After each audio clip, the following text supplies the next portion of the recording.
Good morning from New York. I'm Chris Hayes. Over 2 million people are still without power this morning following Hurricane Sandy. And New Jersey election officials have announced that voters displaced by the storm will be able to vote via email or fax. Kind of incredible.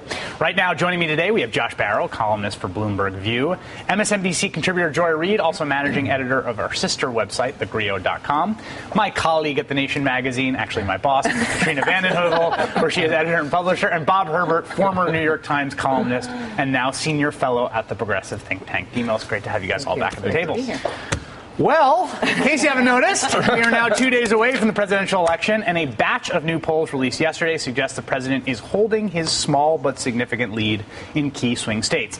A Des Moines Register poll of likely voters released yesterday has President Obama up 5 points in that state, and two new NBC News Wall Street Journal Marist polls have the president leading by 6 points in Ohio and 2 points in Florida. With the polls in these key states relatively stable over the last few weeks, it would seem there is little persuading left to do.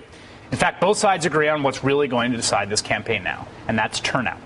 Last week, Republican National Chairman Reince Priebus touted his party's get out the vote machine. We're far ahead of where we were in 2008, and we're going to be, our ground game is better than their ground game. We are going to do more voter contacts this year than all of 2008 and all of 2004 combined. We have an army on the ground, Candy. Democrats, for their part, have invested heavily in a robust, cutting-edge program of targeting likely voters on the ground in swing states. That strategy, Vice President Joe Biden said at a meeting with campaign workers in Iowa on Thursday, is what's going to put President Obama over the top. Hey, you know why we're going to win is because of you all. Yeah. No, I'm serious. Give me a second. I genuinely mean it. The thing is, the difference in this election, once again, is going to be the ground game. And because of you, Iowa, Ohio, Wisconsin, Colorado, we have the best ground game because of you all, of any presidential campaign in history. And it's going to make the difference. It's going to make the difference. So far, at least, the numbers would seem to bear Biden out. Democrats, for example, hold a significant edge among early voters in the key swing states of Florida, Iowa, Nevada, while Republicans hold an edge in Colorado. So Democrats seem to be mobilizing their voters rather effectively so far. The question is, will that trend hold on Election Day, and how much of a difference will it make? I find something fascinating in the focus now on turnout, because turnout and field operations were for so long the kind of red-headed stepchild of campaigns. All the money, all the glamour, all the glory were in TV ad buys, were in persuasion programs. And things started to change. The Republicans instituted a Get Out the Vote program that was very effective in 2004 particularly. There was this thing called the 72-Hour Project, which was Karl Rove's pet project. There was ACT, remember America Coming Together in 2004?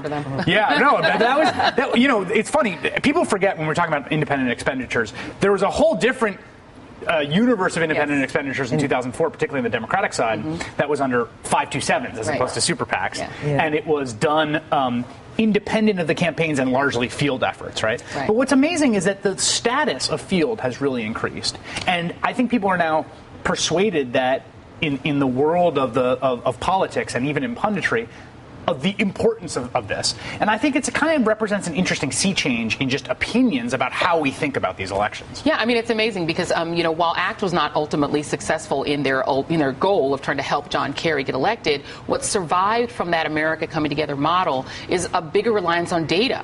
What America Coming Together was doing was simply switching the whole idea of campaigns from being, sort of grassroots and we're just out there talking to folks to being really micro-targeting. We're going to look at this block and we're going to say this house, and this house are likely Democratic households. This person in this house is our target, not that person. And then we're going to zero in on that person and we're going to contact them over and over again until we get them out to vote. And using data and all of that sort of thing also was migrated into the Obama campaign, which made it even more micro-targeted. We're going to be in a video game. You're going to be in your video game and there's an Obama ad. We're going to find you exactly where you live, like Coca-Cola markets to you. And that has survived that whole ACT model. It actually bothers me a little bit. It's obviously really important.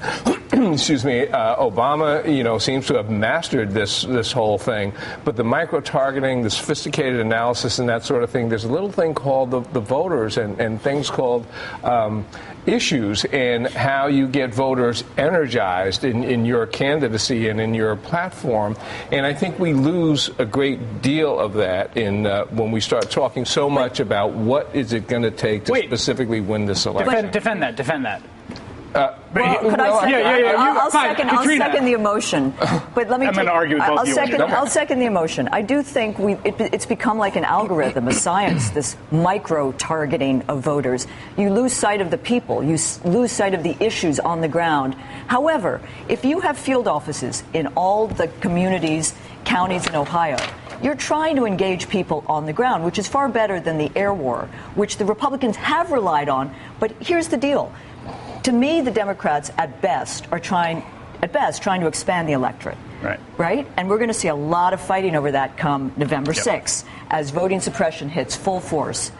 And the Republicans talk a good game on that, but they're not doing that. They're doing the ad war. They're bringing in the big guns, the big money. Or they're trying to shrink the electorate. They're trying to shrink the electorate. And in the last 3 weeks, we've seen 36 independent, non-disclosed super PACs and other groups come in with millions and millions. And that's about shrinking the electorate. That's about distancing voters from participatory politics. But let me argue with this idea for a second. So here's the number of Obama and Romney field offices, respectively, in swing states. And what you see, the theme here, the blue bars are Obama. There are many more Obama offices and Romney offices. And I should, full disclosure, my brother has been an organizer of the Obama campaign for 5 years. He started back in 2007. He's now the state director in Nevada. So I've seen this through his eyes. But I think that there's a degree to which, when it's functioning the best, there's a feedback loop. I mean, the point is that if you have people going to the doors every day and you're doing constant focus grouping and you're doing these constant interactions with voters to see what's moving them, that's pretty much democracy at its core, right? I mean, if you're finding that when you're going to the doors, women aged 20 to 35 really are worried about birth control and access to it, then what you see is that moves the way what the president talks about. It's too cold. Why is that cold? It's chilling. It's like the big ad corporations. What you want to do is get a feel for the electorate long before it's election time, and then provide the kind of leadership that get people pumped up about your program in advance, and then have the field offices and your field operation come in as profound tools to get those voters to the polls. There is something cynical. There is something. I mean, I believe. Listen, what we're talking about. I'm amazed by this.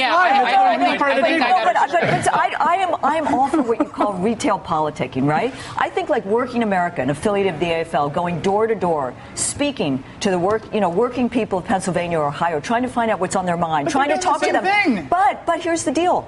That's somewhat different than someone from the Democratic Party doing an algorithmic micro-targeting in order to move you to the polls, because are they going to be with you after Election Day? That's the question. I have to defend, since I did work for American. Push back on the anti-data part of the table here. Yeah, liberals are supposed to be the data people. We're supposed to believe in the math. Look, the bottom line is it's been shown throughout elections that person-to-person contacts matter more and move people more than a generic sort of a message. And so the idea that you would do sort of blanket targeting and blanket messaging rather than doing this micro-targeting, which is person-to-person, doesn't make sense. And look, by the time you get to 6 weeks out from an election, that is not the time when you need to be going person-to-person and presenting them with issues. That is the time when you need to be moving people to the polls. Well, you have to presume that your policies are already something that they favor. That's why you're targeting. That's not a safe. Why is that a safe assumption? That's what is being done by these campaigns. That's driving people to the polls. That is what this is about. And why are liberals the data people? I don't want us to be the data people. I want us to be the people. We're turning the voters into data points instead of people. But you know what? Exactly. I think